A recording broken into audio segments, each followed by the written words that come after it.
সুপ্রিয় দর্শক শ্রোতা, আমরা দেখতে পাচ্ছি এখন আমরা অবস্থান করছি উত্তরার মালিকা বানু আদর্শ বিদ্যানিকেতন স্কুলে।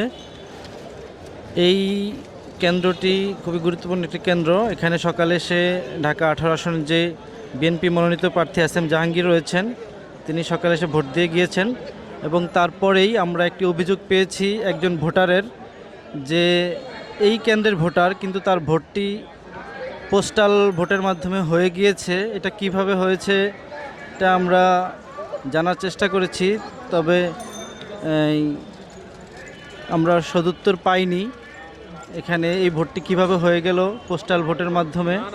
ভোট হয় নাই তো, ভোট হয় না, ওনার ভোট হয় না তো, ওনার ভোটটা পোস্টাল অর্ডারে চলে গেছে। ওই ভোটটা আবার উনি আবেদন করলে দিতে পারবে, তার ভোট হয়ে যায় নাই।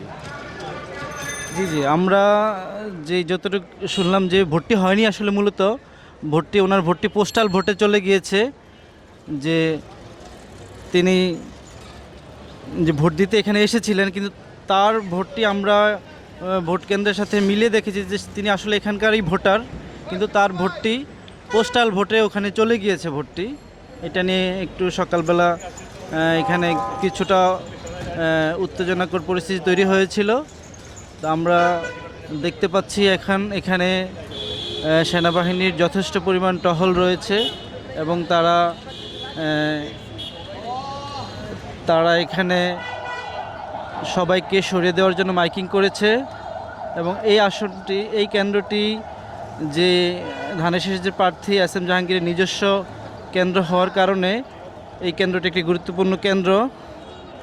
এখানে আশেপাশে আমরা ধানের শীষের কর্মীদেরকে দেখেছি, পাশাপাশি এখানে তার যে প্রতিদ্বন্দ্বী শাপলাকলির প্রার্থী আরিফুল ইসলামের কর্মীদেরকেও আমরা এখানে দেখেছি।